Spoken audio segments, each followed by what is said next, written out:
Channel. आज हम linear system of equations को सॉल्व करने के जो डिफरेंट मेथड्स हैं उनमें से गॉस सीडल मेथड को डिस्कस करेंगे और इस मेथड को यूज़ करते हुए हम एग्जाम्पल भी सॉल्व करेंगे। सो गॉस सीडल मेथड होता क्या है? According to its definition, Gauss-Seidel method is an iterative method used to solve a linear system of equations. It is a method which is used to get solution of simultaneous equations. Simultaneous equations मतलब आपको दो या दो से ज़्यादा equations given होती हैं, आपने उनको solve करना होता है using Gauss-Seidel method और x, y और z की values निकालनी होती है। अब इसकी हम एग्जाम्पल देख लेते हैं। हमारे पास तीन इक्वेशंस गिवन हैं। अब इन तीन इक्वेशंस को हमने यूज करना है और एक्स, वाई और जी की अप्रोक्सीमेट वैल्यूज निकालनी है। एग्जाम्पल को सॉल्व करने से पहले मैं आपको बता दूं कि गॉस-सीडल मेथड यूज कब किया जाता है। इन दिस पर्टिकुलर एग्जाम्पल अगर हम फर्स्ट इक्वेशन को देखें तो फर्स्ट इक्वेशन में एक्स का जो कॉफिशेंट है 4 वो y के कॉफिशेंट और z के कॉफिशेंट से बड़ा है, तो हम फर्स्ट इक्वेशन में से x की वैल्यू निकालेंगे।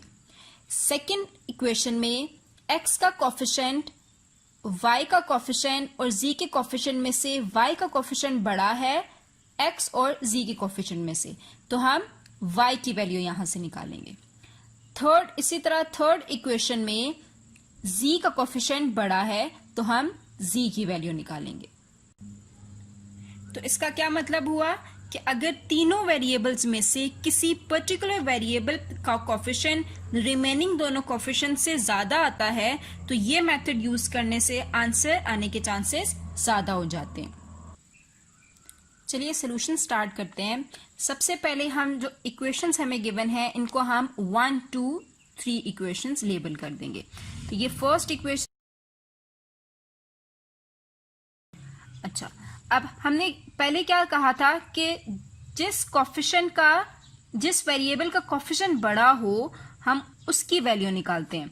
तो अब इन तीनों में से x का कोफिशिएंट बड़ा है y और z से, तो हम फर्स्ट इक्वेशन में से x की वैल्यू निकालेंगे। कैसे निकालेंगे? हम इक्वेशन लेते हैं।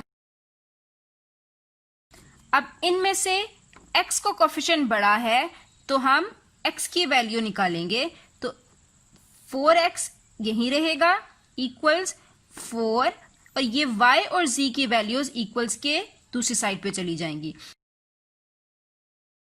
हमें x, y और z की वैल्यूज चाहिए होती हैं। x, y, z के वेरिएबल सिंपल चाहिए होती हैं, उनकी जो वैल्यूज होती हैं वो हम दूसरी साइड पे ले जाते हैं।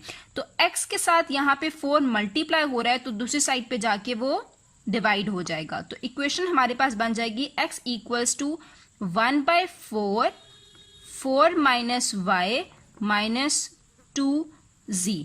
तो ये जो फर्स्ट इक्वेशन थी वहां से हमने ये इक्वेशन बना ली x की इक्वेशन। अब हम इसी तरह सेकेंड इक्वेशन पे आते हैं। सेकेंड इक्वेशन है हमारे पास, ये फर्स्ट इक्वेशन होगी हमारे पास। अब सेकेंड इक्वेशन है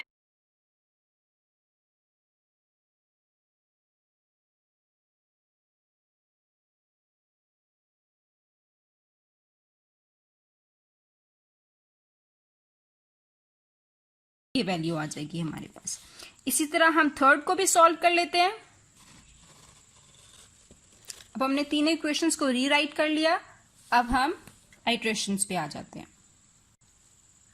सबसे पहले आ जाती है इनिशियल अप्रोक्सीमेशन। इनिशियल अप्रोक्सीमेशन में हम हमेशा वैल्यूज 0 लेते हैं। फर्स्ट आइट्रेशन पे आ जाते हैं। फर्स्ट आइट्रेशन में हम x की वैल्यूज को कंसीडर करेंगे। तो x की वैल्यूज हमारे पास क्या थी?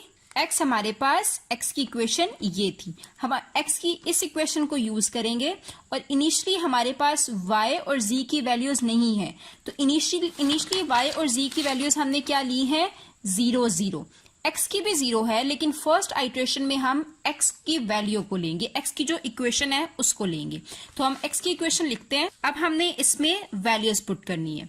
फर्स्ट आइट्रेशन में x लेंगे और y और z की वैल्यू को 0 लेंगे क्योंकि इनिशियली हमारे पास ये 0 है। तो ये हमारे पास इक्वेशन बन जाएगी x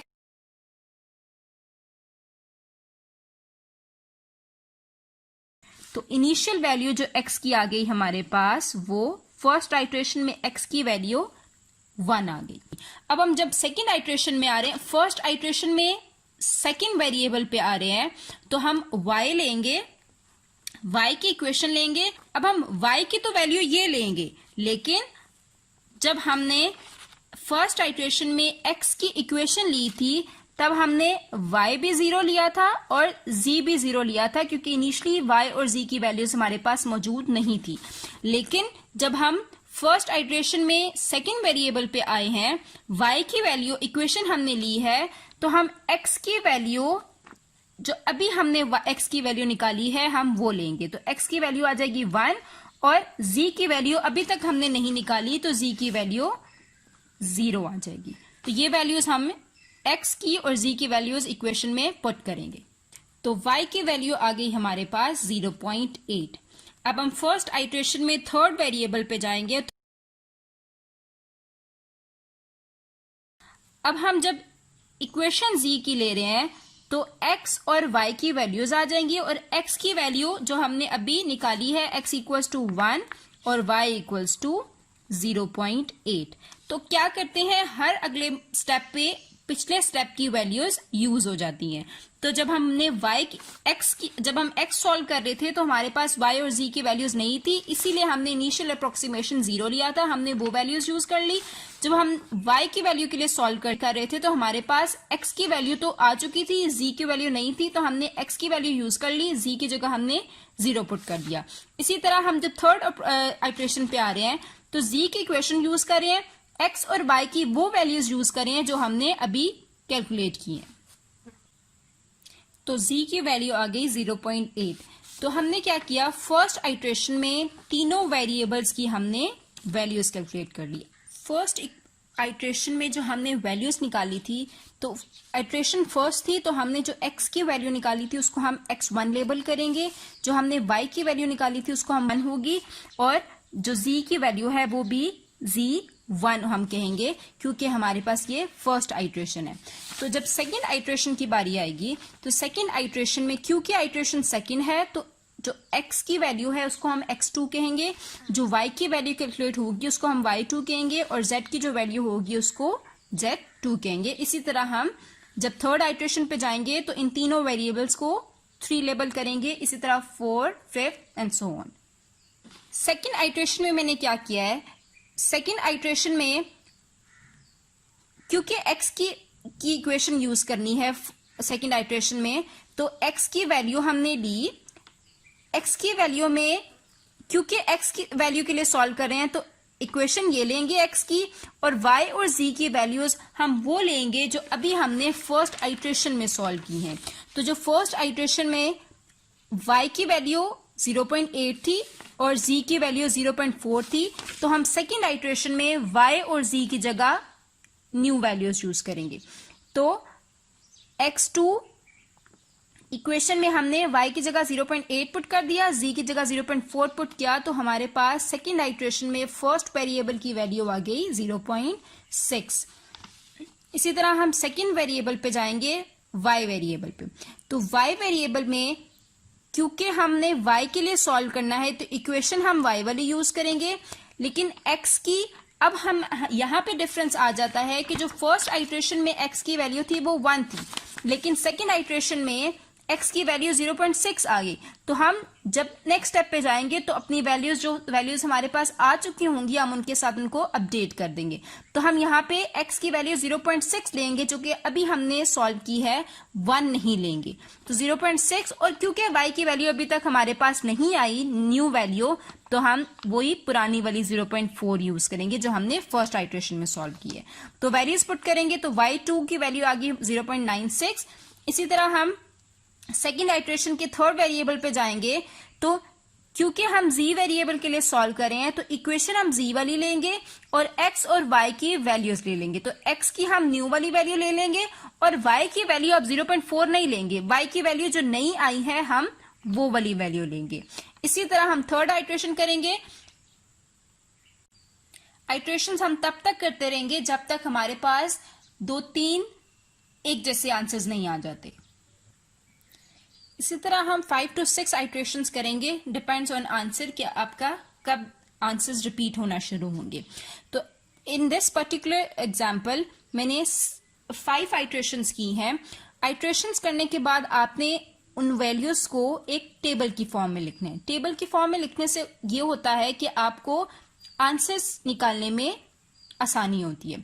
अब x की वैल्यूज पे 0 आइट्रेशन पे, जब इनिशियल अप्रोक्सीमेशन पे हमने वैल्यू 0 ली थी तो हमारे पास तीनों वैल्यू 0 थी। जब फर्स्ट आइट्रेशन थी तो उसमें x की वैल्यू 1 आई थी, y की वैल्यू 0.8 आई थी, z की वैल्यू 0.4 आई थी।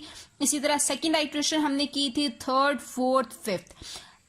जब मैंने 5 आइट्रेशंस का नजर आया कि यहाँ पे वैल्यूज जो है वो आंसर्स मेरे रिपीट हो रहे हैं, तो मैंने यहाँ पे इसको स्टॉप कर दिया।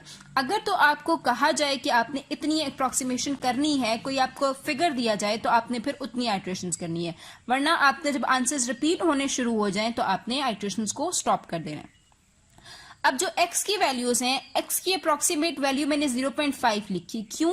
क्योंकि देखिए 1, 0.6, 0.5, 0.508, 0.5004 इन वैल्यूज में 0.5 ऐसी वैल्यू थी जो अगेन रिपीट हो रही थी, तो x की अप्रोक्सीमेट वैल्यू हमारे पास 0.5 आ जाएगी। अब y की वैल्यूज को देख लेते हैं। y की वैल्यूज में 0.9 जो है वो रिपीट हो रहा है, 0.96, 0.99, 0.9984। तो हमने अप्रोक्सीमेट वैल्यू 0.9 लेनी है। 0.9 भी ले सकते हैं और हम इसको 1 भी लिख सकते हैं। 1 क्यों लिख सकते हैं? क्योंकि आउट ऑफ 6 वैल्यूज 4 वैल्यूज ऐसी हैं जिसमें 0.9 के बाद की जो वैल्यू है वो 5 से ग्रेटर है, तो हम 0.9 को अप्रोक्सीमेट 1 लिख सकते हैं। तो इस वजह से मैंने y की वैल्यू को 1 लिख दिया। इस तरह z की वैल्यूज 0.4 रिपीट हो रहा है। 0.4 को मैंने अप्रोक्सीमेट 0.5 क्यों लिखा? क्योंकि आउट ऑफ 6 वैल्यूज में से 4 वैल्यूज ऐसी हैं कि जिसमें 0.4 के बाद हमारा आंसर जो है वो जो वैल्यू आ रही है वो 5 से ग्रेटर है, तो हम 0.4 को अप्रोक्सीमेट 0.5 लिख सकते हैं। तो ये था गॉस